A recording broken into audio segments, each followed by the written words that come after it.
সুপ্রিয় সহকর্মীবৃন্দু, আসসালামু আলাইকুম। কেমন আছেন সবাই? আশা করি ভালো আছেন। প্রাইমারি স্কুলে দেওয়া নতুন রাউটার নিয়ে আমি ৪টা পর্বে ভিডিও করতে চেয়েছিলাম। ইতিমধ্যে তার ২টা পর্ব দেওয়া হয়ে গেছে এবং ৩য় পর্ব আমি দিতে চেয়েছিলাম কীভাবে মোবাইল অ্যাপ্লিকেশন ব্যবহার করে আপনি এই রাউটারটার রক্ষণাবেক্ষণ করবেন বা পরিচালনা করবেন সেটা নিয়ে, এবং ৪র্থ ভিডিও আপনাদের বিভিন্ন প্রশ্নোত্তর নিয়ে, যেমন মোবাইলের সিমে কতটুকু ডাটা ব্যালেন্স আছে এটা জানা খুবই সমস্যা হয়ে গেছে। তারপরেও আমি চেষ্টা করব ২-১ দিনের মধ্যে এটা কীভাবে সমাধান করা যায় তার একটা ভিডিও দিতে। তো আজকের ভিডিওতে আমি দেখাবো কিভাবে আপনি একটা মোবাইল অ্যাপ্লিকেশন বা অ্যাপ দিয়ে আপনার রাউটারটাকে খুব সুন্দরভাবে পরিচালনা করবেন। তাহলে চলুন জেনে নেওয়া যাক কীভাবে কী করতে হবে। তো আপনাকে অনুরোধ করব, আপনি যদি নতুন হয়ে থাকেন তাহলে অবশ্যই আমার চ্যানেলটাকে সাবস্ক্রাইব করবেন, যেন আমি ভিডিওগুলো তৈরি করতে আরও আগ্রহ বা উৎসাহ পাই। তাহলে চলুন শুরু করা যাক। আপনাকে এই রাউটারটা পরিচালনা করার জন্য যে অ্যাপটা নামাতে হবে সেই অ্যাপটার নাম হচ্ছে এআই লাইভ। এখানে আপনি যে অ্যাপটা দেখতে পাচ্ছেন এটা হচ্ছে এআই লাইভ অ্যাপ। তো এই অ্যাপটা আপনি কোথায় পাবেন? অ্যাপটা আপনি গুগলে গিয়ে লিখবেন AI live, AI live router. এই যে এআই লাইভ রাউটার নামের যে একটা সার্চ চলে আসছে, এটা দিলেও হবে, সমস্যা নাই। এখানে আসবেন, আসার পরে এই যে হোয়াই এআই লাইভ এর মধ্যে গেলেও পাওয়া যাবে, কিন্তু ওখান থেকে ঝামেলা হবে। আপনি যে সফটসনিকের মধ্যে যেটা আছে এই জায়গার থেকে অ্যাপটাকে ডাউনলোড করে ইনস্টল করে নেবেন। এখানে যে লোগোটা দেখতে পাচ্ছেন বা ইউআইটা দেখতে পাচ্ছেন, এটা হচ্ছে হোয়াই এআই লাইভ এপিকে। দেখতে হচ্ছে অনেকটা এরকম। এখানে যেটা দেখতে পাচ্ছেন অনেকটা এরকম এরকম দেখে আপনি ডাউনলোড করে নেবেন। আমি এটা হচ্ছে চেষ্টা করব আমার ভিডিওর ডিসক্রিপশনে ডাউনলোডের একটা লিঙ্ক দেওয়ার, যেন এখান থেকে কষ্ট করে ডাউনলোড না করে আপনি চাইলে আমার ভিডিওর ডিসক্রিপশনে যে লিঙ্ক থাকে সেখান থেকেও ডাউনলোড করতে পারেন। আচ্ছা, সেক্ষেত্রে সমস্যা হয় কি, মানে আমি একটা ভার্সন দিয়ে দিলাম, যদি আপনার মোবাইলের ভার্সনের সাথে না মেলে এই অ্যাপটা আপনার কাজ নাও করতে পারে। আর এখান থেকে যদি আপনি ডাউনলোড করে নেন তাহলে মোবাইলের ভার্সনের সাথে মিলে সেইভাবে কাজ করার জন্য এখান থেকে ডাউনলোড করা ভালো। তবে যারা পারবেন না তারা আমার হচ্ছে ভিডিও ডিসক্রিপশন থেকে ডাউনলোড করেও ট্রাই করতে পারেন। যাই হোক, এটা ছিল কিভাবে ডাউনলোড করে ইনস্টল করবেন তার ব্যাপারে একটু নির্দেশনা। আপনারা অবশ্য জানেন যে কিভাবে কোনো অ্যাপ ডাউনলোড করতে হয় বা ইনস্টল করতে হয়। এখন আমি দেখাবো ইনস্টল করার পরে কী কাজগুলো করতে হয়। এজন্য আমি অ্যাপটাতে যাচ্ছি, অ্যাপটাতে যাওয়ার পরে আমি অ্যাপটাতে ক্লিক করছি।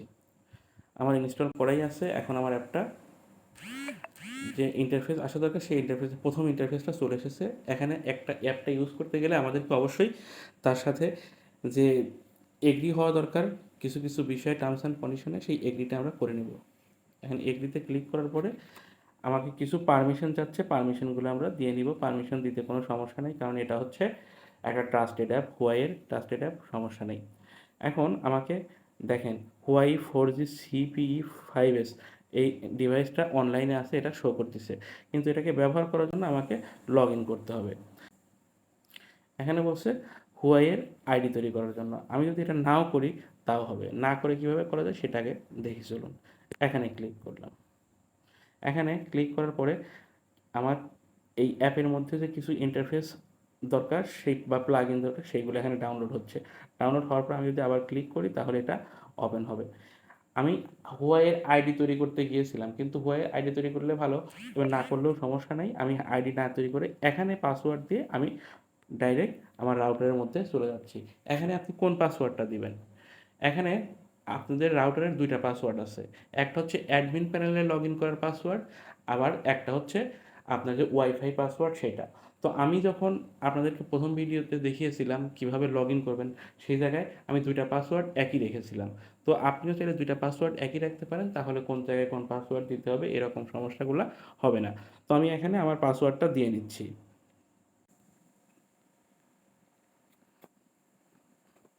দেখেন কানেক্টেড লেখা আসছে, মোটামুটি আমার এখানে এটা চলে আসছে। Got it. এখানে আমার হচ্ছে রুমটাকে দেখাচ্ছে কীভাবে বাইরে থেকে কানেকশন আসবে এবং ভিতরে এই কানেকশন মানে নেটওয়ার্কটাকে সাপ্লাই করবে সেটার একটা দেখাচ্ছে লেআউটের মধ্যে। আসলে এটা তেমন কিছুই না, আমরা দেখি এরপরে কি আছে। এই দেখেন এখানে ডাটা লেফট 19.4 জিবি আমার ব্যবহার করা বাকি আছে। আমার ডাটা হচ্ছে 20 জিবি, মানে আমি একটা মাসিক প্ল্যান সেট করে দিয়েছি যে 20 জিবি ব্যবহার করবো, এর মধ্যে আমার 600 মেগাবাইট অলরেডি ব্যবহার হয়ে গেছে। এখন এই জায়গার থেকে দেখতে পাচ্ছেন এখন একটা ডিভাইস কানেক্টেড আছে। এই জায়গায় প্যারেন্টিয়াল কন্ট্রোল নামের একটা অপশন আছে, এখানে আপনি কিছু জিনিস সেট করতে পারবেন। যাই হোক, এটা পরে দেখাবো, এটা খুব একটা জরুরি জিনিস না। এরপরে শো মোর, এখানে চাপ দিলে এখানে আরও কিছু জিনিস আসবে। এখানে যে জিনিসগুলো আছে এই জিনিসগুলোর মধ্যে থেকে এইটা হচ্ছে গুরুত্বপূর্ণ, এখান থেকে আপনি চাইলে পাসওয়ার্ডটা চেঞ্জ করতে পারবেন। এই যে পাসওয়ার্ড দেখতে পাচ্ছেন, এই পাসওয়ার্ডটা যদি আপনি চেঞ্জ করতে চান তাহলে যেমন এই যে এভাবে যদি কেটে দেন, এভাবে কেটে দিয়ে আপনি নতুন করে যা দিবেন সেটাই আপনার পাসওয়ার্ডে সেট হয়ে যাবে। কারণ আপনি যদি সব কেটে দেন, সব কেটে দেওয়ার পরে এখানে অন্য কিছু লেখেন, তাহলে সেটাই হচ্ছে আপনার পাসওয়ার্ড হয়ে যাবে। এই হওয়ার জন্য এই যে ডান পাশের উপরের দিকে যে টিক চিহ্ন দেখতে পাচ্ছেন, এই টিক চিহ্ন দিতে হবে। এই টিক চিহ্ন দিলে এখানে যে পাসওয়ার্ডটা দিবেন সেই পাসওয়ার্ডটাই সেভ হয়ে যাবে। তো আমি জানি যে এটা আপনারা সবাই পারেন, এই জন্য এটা সেভ মানে করে আমি আর দেখাচ্ছি না। আমি বাম পাশের যে ওয়াইফাই সেটিংসের যে বামে ক্রস চিহ্ন আছে, ক্রস চিহ্ন দিয়ে আমি বের হয়ে গেলাম।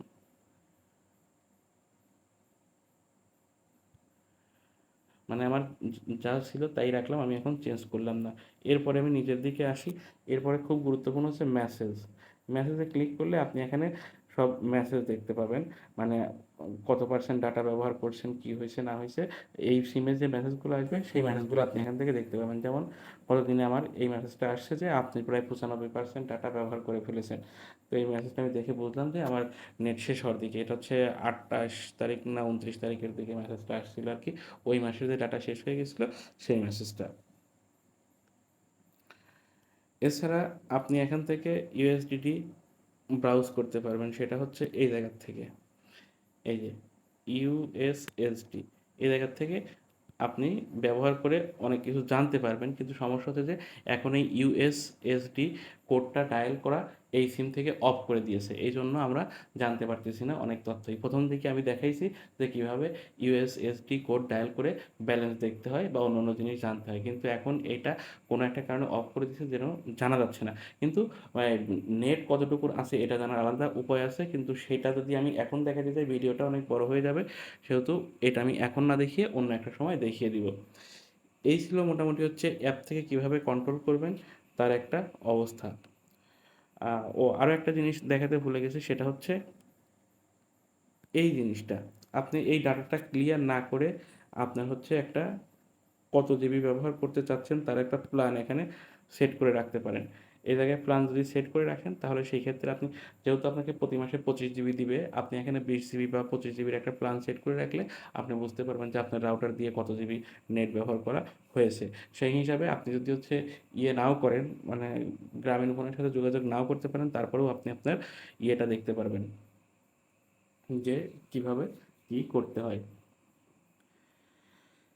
ঠিক হলো অবস্থা, জানি না আর মানে কি দেখানো দরকার বা কি দেখালে ভালো হয়।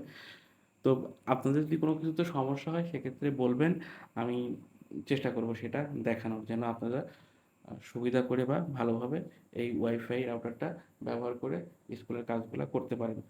আসলে মানে হুট করে রাত্রিবেলায় মানে কোনো প্রিপারেশন ছাড়াই টিউটোরিয়ালটা করতে বসেছি, এই জন্য বুঝতেছি না যে আসলে কী কী দেখানো দরকার। যাই হোক, যতটুকুন দেখালাম আশা করি এতটুকুনও আপনাদের কাজে লাগবে।